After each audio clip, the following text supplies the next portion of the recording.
Masechet Nida résumé du Daf Kaf. La Gemara commence par traiter les différentes couleurs de sang qui le rendent tamé. Donc on a déjà le sang noir et la Gemara explique longuement de quel noir exactement il s'agit. Ensuite, la Gemara traite un deuxième sujet. Si les couleurs du sang qui se trouve devant le Chacham n'est pas exactement comme les mêmes couleurs, comme les couleurs de la Mishnah, peut-être plus clair, peut-être plus foncé, quand est-ce que je dis que c'est tamé, quand est-ce que je dis que c'est tahor? Nous avons là-dessus une marloquette avec quelques avis. Et au passage, la Gemara dit aussi, attention, une précision, lorsque le Chacham vérifie le sang, il faut qu'il le pose sur un fond blanc. On a une marloquette à propos du sang noir, est-ce qu'il doit être posé sur un fond rouge ou sur un fond blanc?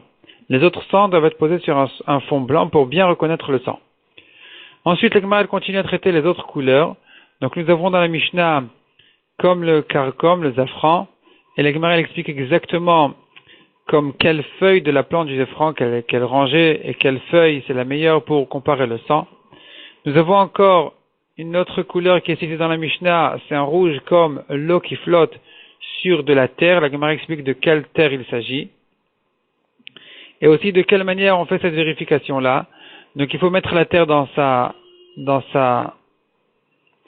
un récipient et pas dans sa main. Et on a un safek, est-ce qu'il peut mélanger avec son doigt la terre avec l'eau pour faire rougir l'eau. Et ça reste en safek. Et la Gemara rajoute qu'il y avait un chacham qui vérifiait même sans eau avec la terre directement. Il prenait la terre et il comparait la terre avec le sang pour savoir si c'est un sang de nida ou pas. Et la Gemara elle dit non mais c'est interdit de faire comme ça. Simplement ce chacham là il était tellement compétent qu'il se permettait de faire ça. Et la Gemara ensuite de là elle en vient à quelques histoires.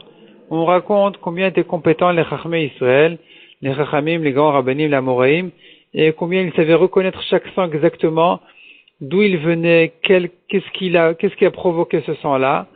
Et la Gemara, déjà un demi-amoud, elle raconte des histoires sur histoire, à propos de ça, sur la Chokhma des Chachamei Israël.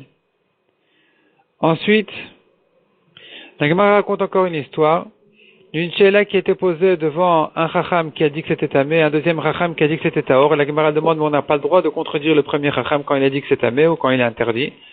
Et répond la Gemara, effectivement, le deuxième aussi avait dit que c'était tamé en entendant que le premier avait déjà dit avant lui que c'était tamé. Simplement, quand on lui a expliqué que le premier chacham voyait mal,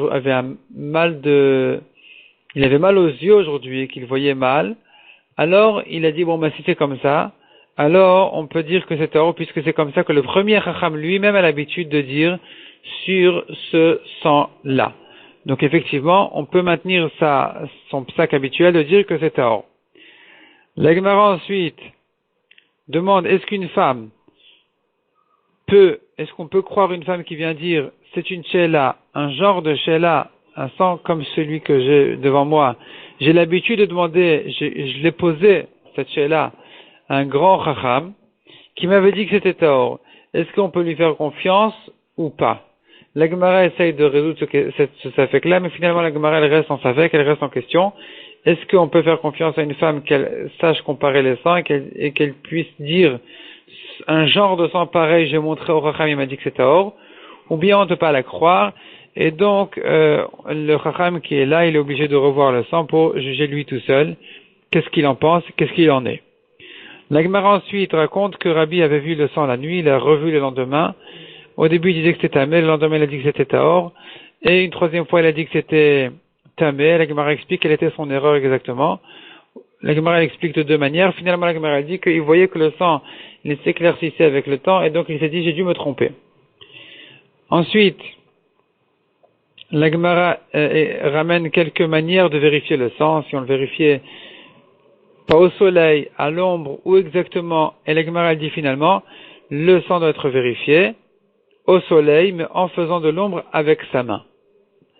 La Gemara ensuite continue encore avec les différentes couleurs de sang, ça rentre déjà dans le daf suivant, où la Gemara elle parle des vins.